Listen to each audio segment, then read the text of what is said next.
Single entry system के आज के इस फर्स्ट एक्सरसाइज में हम स्टडी करेंगे टोटल डेटर्स और टोटल क्रेडिटर्स किस तरह से प्रिपेयर किए जाएं।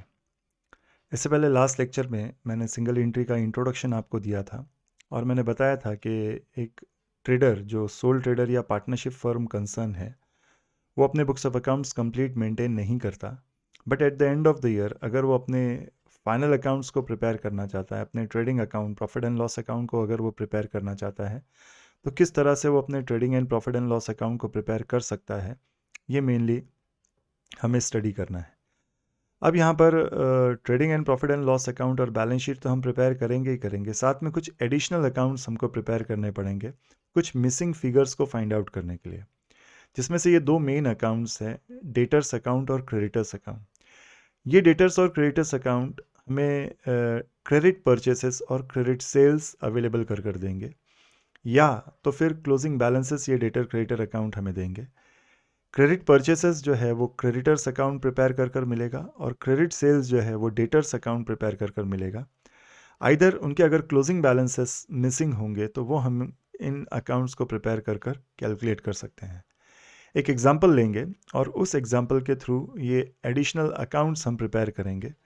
तो वो एग्जांपल मैं आपको बताता हूँ क्या है और किस तरह से अब इसको प्रिपेयर किया जाएगा। ये आपके सामने एक एग्जांपल है, यहाँ पर दिया हुआ है from the following particulars find out credit sales and credit purchases for the year 2016। तो यहाँ पर डेटर और क्रेडिटर्स की डिटेल्स दी हुई है।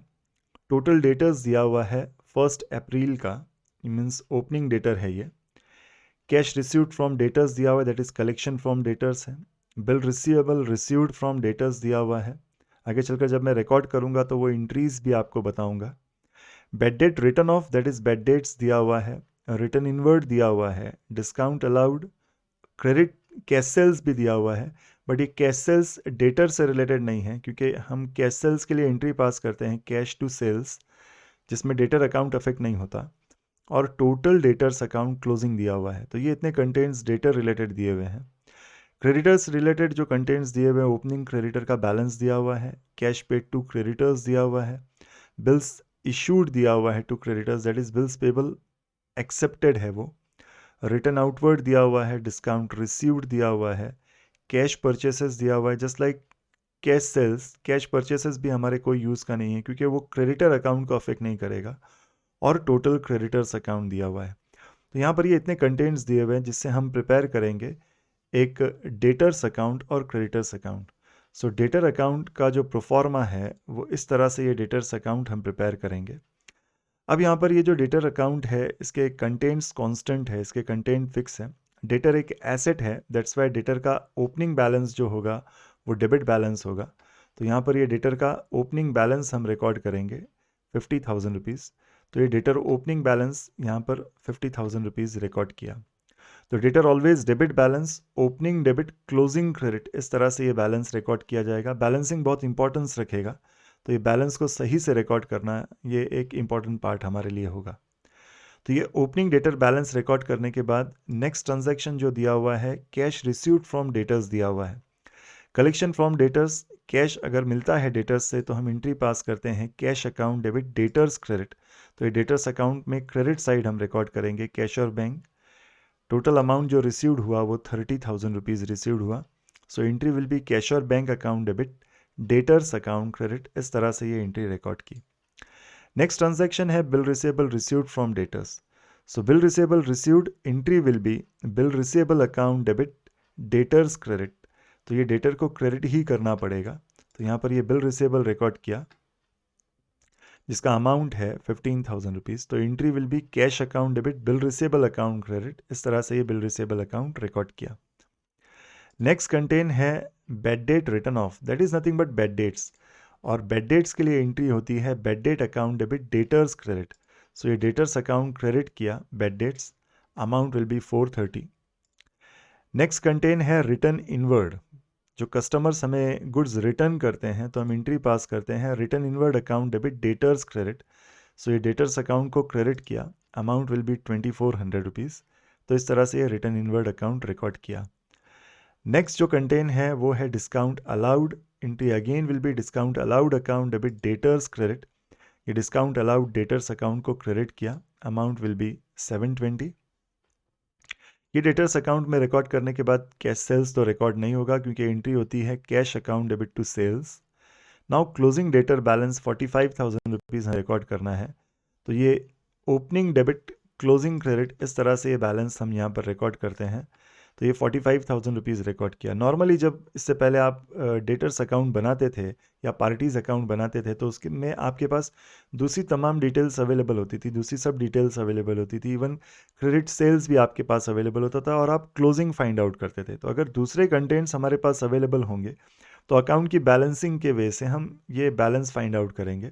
बट अभी यहाँ पर हमारे पास टोटल जो क्रेडिट सेल्स है ये इतने कंटेंट्स अवेलेबल है बट सेल्स मिसिंग है, और क्रेडिट सेल्स के लिए हम एंट्री पास करते हैं debtors account debit sales account credit. So debtors account debit to credit sales ये एंट्री होती है। अब यहाँ पर हमें इसका बैलेंस करना है और फाइंड आउट करना है। Balancing figure will be credit sales. तो टोटल ऑफ क्रेडिट ज़्यादा है, टोटल ऑफ क्रेडिट है 93,550। FY बीकॉम से अब आपको कैलकुलेटर्स अलाउड है तो आप कैलकुलेटर का यूज़ कर ये टोटल्स कर सकते हो। तो टोटल विल बी 93,550। डेबिट में लिखेंगे total because debit must be equal to credit, ये बैलेंसिंग का रूल है। और ये जो बैलेंस आएगा 43,550, तो 93,550 माइनस 50 विल बी 43,550। ये बैलेंसिंग फिगर जो है ये क्रेडिट सेल्स है। तो इस तरह से ये टोटल डेटर्स अकाउंट हम प्रिपेयर करेंगे, ये डबल एंट्रीज को कंप्लीट करते जाएंगे। तो इस तरह से ये कंटेंट्स हम रिकॉर्ड करेंगे। ये क्रेडिट सेल्स जो है वो जाएगा आपके ट्रेडिंग अकाउंट के क्रेडिट साइड में। ये opening balance sheet asset side जाएगा, ओपनिंग डेटर बैलेंस। उसके बाद ये क्लोजिंग बैलेंस शीट एसेट जाएगा, closing balance sheet asset side, closing debtor balance. Cash received ये कैश बुक में आपको मिलेगा। बिल रिसेबल का दूसरा इफेक्ट आपके बिल रिसेबल अकाउंट में जाएगा अगर उसके दूसरे कंटेंट्स है तो। बेड डेट जाएगा प्रॉफिट एंड लॉस अकाउंट में। रिटर्न इनवर्ड जाएगा, ये क्रेडिट सेल्स से लेस हो जाएगा, टोटल सेल्स से लेस होगा रिटर्न इनवर्ड। डिस्काउंट अलाउड जाएगा प्रॉफिट एंड लॉस में। तो इस तरह से इसकी डबल एंट्रीज हमको कंप्लीट करनी पड़ेगी। अभी तो यहाँ पर हम सिर्फ ये डेटर्स अकाउंट प्रिपेयर कर कंटेंट्स देख रहे हैं। नेक्स्ट अकाउंट अब हमको जो प्रिपेयर करना है वो क्रेडिटर्स अकाउंट प्रिपेयर करना है। और क्रेडिटर्स में क्रेडिटर एक लायबिलिटी है, तो क्रेडिटर का ये opening balance 40,000 will be recorded on credit side. तो ये क्रेडिटर अकाउंट क्रेडिट साइड ये ओपनिंग बैलेंस 40,000 रुपीज़ का रिकॉर्ड किया। नाउ क्रेडिटर के दूसरे जो कंटेंट्स है, तो creditor account opening credit closing debit, इस तरह से ये बैलेंस हम रिकॉर्ड करेंगे। नेक्स्ट जो कंटेंट है cash paid to creditors, so entry will be creditors account debit cash account credit. ये एंट्री आपको याद रखनी पड़ेगी। तो creditors account debit to cash, ये क्रेडिटर अकाउंट को डेबिट किया 25,000 रुपीज़। नेक्स्ट जो ट्रांजैक्शन है वो बिल रिसेबल इशूड है, that will be bills accepted, entry will be creditor to bills payable. इस तरह से ये 10,000 रुपीज़ रिकॉर्ड करेंगे। तो creditor account debit to bills payable, amount will be 10,000 rupees. Next जो है रिटर्न आउटवर्ड है 1,700 रुपीज़ का। So return outward account, return outward entry will be creditors account debit return outward account credit 1,700 rupees. इस तरह से इसको record करना पड़ेगा। उसके बाद है डिस्काउंट रिसीव्ड, जो एक इनकम है, entry will be discount received, income को क्रेडिट करना पड़ेगा और ये क्रेडिटर्स अकाउंट को डेबिट करेंगे। तो creditors account debit discount received account credit, इस तरह से ये 520 रिकॉर्ड किया। नेक्स्ट जो है डिस्काउंट रिसीव्ड के बाद कैश परचेसेस जो रिकॉर्ड नहीं होगा, और क्लोजिंग क्रेडिटर बैलेंस 30,000 रुपीज़, ये जो है ये यहाँ पर ये बैलेंस यहाँ पर दिखेगा। तो ये closing balance opening credit closing debit, इस तरह से ये बैलेंसेस बहुत ध्यान से हमको रिकॉर्ड करने पड़ेंगे। ये 30,000 रुपया बैलेंस दिया हुआ है। जस्ट लाइक डेटर्स, यहाँ पर भी क्रेडिटर में उसने जो कंटेंट्स है वो दिए हुए हैं। नॉर्मली आप यही करते थे, परचेसेस आप क्रेडिटर्स को क्रेडिट करते थे ओपनिंग बैलेंसेस, और दूसरे कंटेंट्स हमारे पास अवेलेबल होते थे, हम क्लोजिंग बैलेंस फाइंड आउट करते थे। बट अब यहाँ पर हमारे पास दूसरे कंटेंट्स अवेलेबल है, हमें क्रेडिट परचेसेस फाइंड आउट करना है। जस्ट लाइक बैलेंसिंग मेथड से हम इसको कैलकुलेट करेंगे।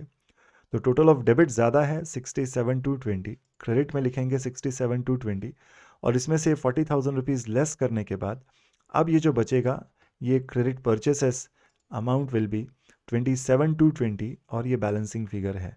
तो इस तरह से ये टोटल डेटर्स और क्रेडिटर्स अकाउंट आज मैंने आपको प्रिपेयर कर बताए। क्रेडिटर्स में भी यहाँ पर ये जो ओपनिंग क्रेडिटर बैलेंस है ये ओपनिंग लाइबिलिटी साइड जाएगा, ये purchases trading account debit side जाएगा, टोटल परचेसेस में ऐड हो जाएगा, इसमें कैश परचेस ऐड होकर ट्रेडिंग अकाउंट में दिखेगा। ये कलेक्शन फ्रॉम ये पेमेंट टू क्रेडिटर्स जो है वो कैश बुक में दिखेगा क्रेडिट साइड। बिल्स पेबल अगर अकाउंट है तो उस अकाउंट में इसका इफेक्ट होगा। नेक्स्ट एग्जांपल में मैं आपको बताऊंगा बिल पेबल अकाउंट भी प्रिपेयर कर। रिटर्न आउटवर्ड जो है वो टोटल परचेसेस से लेस होगा ट्रेडिंग अकाउंट में। Discount received profit and loss account credit side जाएगा और ये closing creditor balance closing balance sheet liability side record करेंगे। तो इस तरह से ये जो कंटेंट्स हम बनाएंगे, जो एडिशनल अकाउंट्स हम बनाएंगे, उसके सेकंड इफेक्ट्स हमको अपने फाइनल अकाउंट्स में देने पड़ेंगे। Trading profit and loss account और बैलेंस शीट में हमको उसको रिकॉर्ड करना पड़ेगा। आई होप आज का ये लेक्चर आपको क्लियरली समझा होगा। नेक्स्ट लेक्चर अब डेटर, क्रेडिटर, बिल रिसेबल और बिल पेबल इस तरह से हम प्रॉब्लम लेकर उसको कंप्लीट करेंगे। Thank you.